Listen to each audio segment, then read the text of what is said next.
بالله من الشيطان الرجيم بسم الله الرحمن الرحيم وإذ ابتلى إبراهيم ربه بكلمات فأتمهن وقال النبي صلى الله عليه وسلم الدين يسر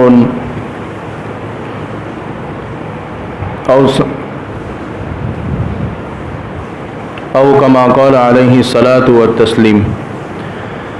عزیز ساتھیو، بزرگو، اللہ جل شانہ کا بے انتہا فضل اور احسان ہے کہ اللہ تبارک و تعالی نے ہم سب کو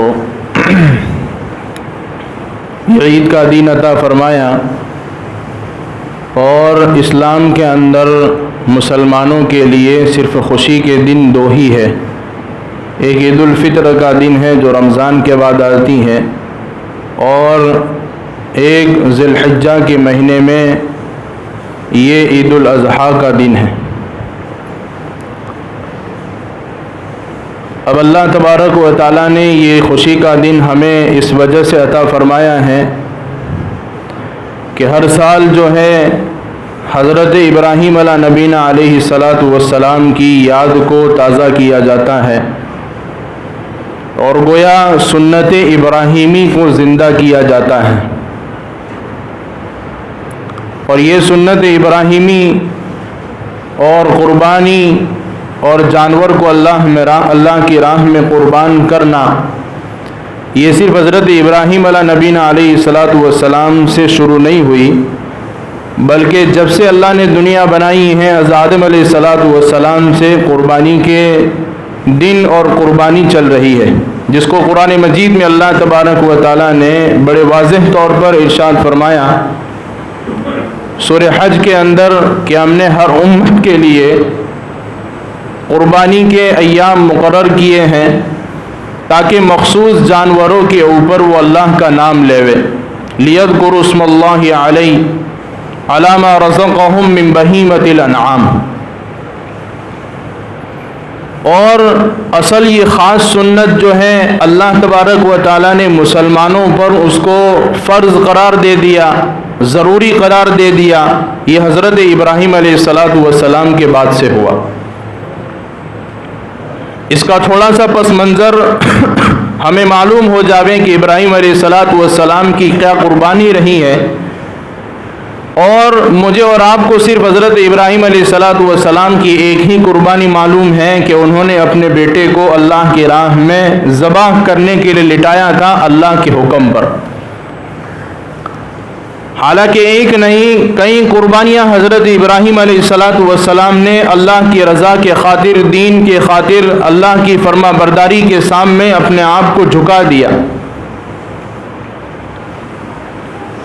اور مختلف امتحان سے اللہ تبارک و تعالیٰ نے حضرت ابراہیم علیہ السلام کو گزارا ہے۔ سب سے پہلے تو جس خاندان کے اندر، جس بستی کے اندر حضرت ابراہیم علیہ السلام پیدا ہوئے اور آپ نے آنکھ کھولی، وہ خاندان جو ہے کفر کا، شرک کا اور ظلم بربریت کا ایک ایسا دور مچا ہوا تھا کہ دور دور تک توحید کا کوئی نظم اور توحید کی کوئی سوچ نہیں تھی۔ نمرود کو لوگ بادشاہ سمجھتے تھے، اور بادشاہ کے ساتھ اس کو بہت بڑا خدا بھی سمجھتے تھے، حتیٰ کہ حضرت ابراہیم علیہ السلام جس گھر کے اندر پیدا ہوئے وہ گھر والے بھی توحید کے خلاف تھے۔ ان کے باپ آزر بتوں کو بنا بنا کر بیچتے تھے، لیکن اللہ تبارک و تعالیٰ کا نظام کچھ اور ہوتا ہے کہ کفر اور شرک اور ظلم جب زیادہ بڑھ جاتا ہے تو اللہ تبارک و تعالیٰ کسی ایک ایسے انسان کو کھڑا کرتے ہیں جو توحید کا علمبردار ہوتا ہے، جو توحید کو لے کر کھڑا ہوتا ہے، اللہ کے ایک ہونے کی دعوت کو لے کر کھڑا ہوتا ہے۔ حضرت ابراہیم علیہ السلام جب پیدا ہوئے تو آپ کے دل کے اندر اللہ تبارک و تعالیٰ نے پہلے سے ہی اس چیز کو رکھ دیا تھا کہ آپ اللہ کے ایک ماننے والے تھے۔ خاندان آپ کا مخالف تھا، بستی والے آپ کے مخالف تھے، گھر والے آپ کے مخالف تھے، ہر آدمی آپ کا مخالف تھا، ایک ابراہیم علیہ السلام اس طرف کھڑے ہیں اور ان کے سامنے بہت بڑی قوم کھڑی ہے جو ظلم کا اور کفر کا اعلان کر رہی ہے۔ لیکن ابراہیم علیہ السلام کی ایک ہی دعوت ہے، کہ یہ سارے بت جو تم نے بنا رکھے ہیں ان بتوں سے کچھ نہیں ہوتا، ان ساری دنیا کا مالک، انسانوں کا مالک، جانوروں کا مالک، مخلوقات کا مالک صرف ایک ہی ہے، وہ اللہ تبارک و تعالیٰ کی ذات ہے۔ یہ چیز لوگوں کو برداشت نہیں ہوئی، نمرود کو برداشت نہیں ہوئی کہ ساری قوم میری بات کو مانتی ہے، مجھے خدا مانتی ہے اور میں جو کہتا ہوں وہ کرتی ہیں، کہ تم کون ہوتے ہو کہ میرے دربار میں آ کر اس طرح کی باتیں کر رہے ہو کہ اللہ ایک ہے، معبود ایک ہے، عبادت کے لائق صرف ایک ہے۔ اب حضرت ابراہیم اور نمرود کے درمیان جو ہیں دلائل چل رہے ہیں۔ نمرود کہہ رہا ہے کہ نہیں، اللہ ایک نہیں ہے، معبود بہت سارے ہیں۔ حضرت ابراہیم علیہ السلام جو ہے اللہ کے ایک ہونے کی دلیل پیش کرتے جا رہے ہیں، اور اخیر کے اندر جو ہے حضرت ابراہیم علیہ السلام کی توحید کفر پر غالب آ جاتی۔ نمرود جو ہے ان کو اپنے دربار سے نکال دیتا ہے، حتیٰ کہ مخالف ہوتے ہوتے اپنے ان کے باپ آزر بھی اپنے گھر سے ان کو نکال دیتے ہیں۔ حضرت ابراہیم علیہ السلام جو ہے اپنی بستی اور اپنے علاقے کو، اپنے شہر کو چھوڑ کر روانہ ہو جاتے ہیں اور فیصلہ کر لیتے ہیں کہ یہاں سے نکلنا ہے۔ اور پھر اللہ تبارک و تعالیٰ کی طرف سے عجیب امتحانات کی گھڑیاں چلتی ہے، اور مکہ شہر کے اندر پہنچتے ہیں، اور اس وقت جو ہے مکہ آباد نہیں تھا، بستیاں آباد نہیں تھی، بیابان جنگل تھے، ریتیلی زمین تھی۔ اللہ تبارک و تعالیٰ کی طرف سے حکم ہوتا ہے کہ ابراہیم اپنے معصوم بچے کو اور تمہاری بیوی کو ایک بیابان جنگل کے اندر چھوڑ دو۔ عزیز و بزرگوں، وہ منظر ہمارے سامنے ہو، وہ منظر ہم سامنے لائیں کہ اس عورت کے اوپر سلام ہو، اور اس بیٹے کے اوپر سلام ہو، اس باپ کے اوپر سلام ہو جس نے اپنے چھوٹے سے بچے کو اور اپنی بیوی کو ایسی جگہ پر چھوڑ دیا ہے، نہ پانی کا انتظام، نہ کھانے کا انتظام، اور کوئی دور دور تک پرندہ نہیں نظر آتا، جانور نظر نہیں آتے، ایسی جگہ پر چھوڑ کر جا رہے ہیں۔ اور بیوی بھی کہہ رہی کہ اللہ کا حکم ہے تو میں بھی جو ہے اس پر راضی ہوں، اور اللہ کے نام پر حضرت ابراہیم علیہ السلام چھوڑ رہے ہیں۔ کوئی چور چرا نہیں، اللہ کے سامنے کوئی شکایت نہیں کہ باری تعالیٰ یہاں پر پانی کا انتظام نہیں ہے، کھانے کا انتظام نہیں ہے، میرا بچہ چھوٹا ہے، میری بیوی اکیلی ہے، کوئی اس کا ساتھ نہیں ہے۔ حضرت ابراہیم علیہ السلام اللہ کے سامنے کوئی شکایت نہیں کرتے۔ عزیز و بزرگوں، یہ حضرت ابراہیم علیہ السلام کی قربانی ہمیں سبق دیتی ہیں کہ اللہ کا حکم سامنے آ جائے تو دنیا کا کام پیچھے ہو جائے۔ اللہ کے حکم کے سامنے سر خم تسلیم کر دے وے۔ یہ حضرت ابراہیم علیہ السلام کی اس قربانی سے ہمیں یہ سبق ملتا ہے۔ اور صرف یہ قربانی نہیں، پھر آگے چل کر حضرت ابراہیم علیہ السلام کو خواب کے اندر حکم دیا جا رہا ہے، اور وہ خواب اپنے بیٹے کے سامنے بیان کرتے ہیں، اور انبیاء کرام علیہ السلام جو ہوتے ہیں، چاہے وہ جاگتے ہوں یا سوتے ہوں، دونوں ان کے لیے برابر ہیں۔ حدیث پاک میں اللہ کے نبی علیہ السلام نے ارشاد فرمایا کہ میں جب سوتا ہوں تو میری آنکھیں بند ہوتی ہیں لیکن میرا دل جاگتا ہے۔ انبیاء علیہ السلام کے خواب بھی اللہ تبارک و تعالیٰ کی طرف سے وحی ہوتے ہیں، ایک حکم ہوتا ہے کہ اس کو کرنا پڑے گا۔ حضرت ابراہیم علیہ السلام اپنے چھوٹے سے بیٹے کے سامنے کہہ رہے ہیں کہ اے میرے بیٹے، میں نے خواب میں دیکھا ہے کہ میں تجھ کو ذبح کر رہا ہوں، بتا تیری کیا رائے ہے؟ فانظر ماذا ترى۔ اللہ اکبر، کیسی عجیب اولاد ہوگی اور کیسی ان کی تربیت کی ہوگی۔ اور حضرت اسماعیل علیہ السلام سامنے سے سلام نہیں کر رہے ہیں اور یوں نہیں کہہ رہے کہ ابا جان آپ کیا کہہ رہے ہیں، مجھے ذبح کرنے کی بات ہے، یہ نہیں ہو سکتا ہے۔ عزیز و بزرگوں، وہ منظر ذرا ہمارے سامنے ہو کہ ایک اپنا بوڑھا باپ جس کو اللہ تبارک و تعالیٰ نے کئی امیدوں کے بعد، کئی تمناؤں کے بعد ایک اولاد عطا فرمائی ہو، اور وہ اولاد جب جوانی کے اندر قدم رکھتی ہے اور باپ کی اور ماں کی امیدیں اس اولاد سے بند جاتی ہیں کہ یہ ہمارے بڑھاپے کی لاٹھی بنے گا، یہ ہمارے بڑھاپے کا سہارا بنے گا، اور نہ جانے کیسی کیسی امیدیں اولاد سے باندھی جاتی ہے۔ بہت ساری تمنائیں ان اولادوں سے ہوتی ہے کہ ہم بوڑھے ہو جائیں گے تو یہ ہماری خدمت کریں گے، یہ ہمارا سہارا بنیں گے، یہ ہماری لاٹھی بنیں گے، ہمارے غم میں شریک ہوں گے، ہمارے خوشی میں شریک ہوں گے۔ لیکن اسی وقت اللہ تبارک و تعالیٰ کی طرف سے حکم ہو رہا ہے کہ اللہ کے راہ میں قربان کرو۔ امتحان لیا جا رہا ہے، پریکشا لی جا رہی ہے، ایگزام ہو رہی ہے، کس کی؟ نبی کی۔ ابراہیم علیہ السلام اپنے بیٹے کے سامنے اس خواب کا ذکر فرماتے ہیں، قربان جائیے اس اسماعیل علیہ السلام پر جن کو ذبیح اللہ کا لقب ملا ہے۔ اسماعیل علیہ السلام اپنے ابا جان سے کہہ رہے ہیں کہ ابا جان، جو آپ کے دل کے اندر خیالات امڑ رہے ہیں اور میرے تعلق سے یہ باتیں انگڑائیاں لے رہی ہیں کہ میں آپ کے بڑھاپے کا سہارا بنوں گا، آپ کے بڑھاپے کی لاٹھی بنوں گا، تو یہ خیالات ایک طرف رہیے، اللہ کے حکم کو مقدم رکھیے۔ یا ابت فعل ما تؤمر ستجدنی انشاء اللہ من الصابرین۔ اے ابا جان، اللہ کی طرف سے جو حکم ہوا ہے اس کو کر گزریے۔ ففعل ما تؤمر، جو حکم ہوا ہے اللہ تبارک و تعالیٰ کی طرف سے اس کو کر گزریے، ذرہ برابر بھی جھجکنے کی گنجائش نہیں ہے۔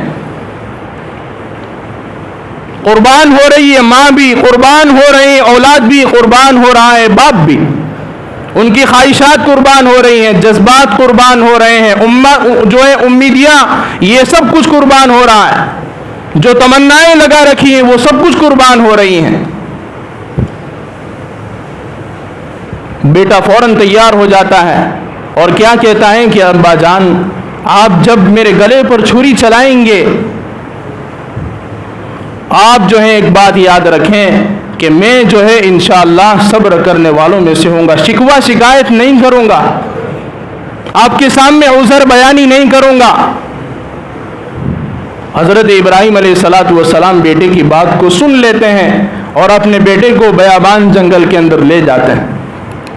عزیز و بزرگوں، منظر ہمارے سامنے ہو، میرا کہنا آسان ہے، آپ کا سننا آسان ہے، جس کے اوپر یہ امتحان جب آئے اس کے لیے بہت بڑی کٹھن گھڑیاں ہوتی ہے اس وقت کی۔ آج ہمارے اوپر دنیا کی تھوڑی سے حالات آ جاتے ہیں تو پریشان ہو جاتے ہیں ہم، ہر ایک انسان کو سناتے پھرتے ہیں، شکوے شکایت کرنے لگتے ہیں۔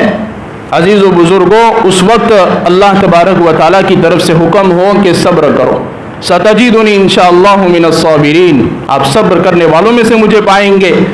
ابراہیم علیہ السلام اپنے بیٹے کو لے جاتے ہیں بیابان جنگل کے اندر، اور بیٹے پر بھی قربان جائیے کہ جب باپ اپنے بیٹے کو لٹاتا ہے تو ایک معروض پیش کیا جاتا ہے کہ ابا جان، آپ مجھے چت نہ لٹائیے،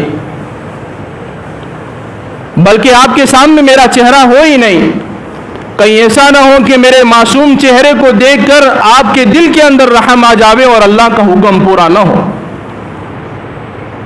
آپ میرے آنکھوں پر پٹی باندھ دیں اور پھر جو ہے میرے گلے کے اوپر چھری چلائیے۔ عزیز و بزرگوں، اللہ تبارک و تعالیٰ کی ذات کتنی بڑی ہے، اللہ تبارک و تعالیٰ کی قدرت کتنی بڑی ہے، جس اللہ نے چھری کے اندر کاٹنے کی صلاحیت دی ہے، جس اللہ نے آگ کے اندر جلانے کی صلاحیت دی ہے، اس آگ کے اندر اللہ تبارک و تعالیٰ نے حضرت ابراہیم علیہ السلام کو بچایا، آگ کو ٹھنڈی کر دی، اور جس اللہ نے چھری کے اندر کاٹنے کی صلاحیت رکھی ہے اس کاٹنے کی صلاحیت کو اللہ نے چھین لیا۔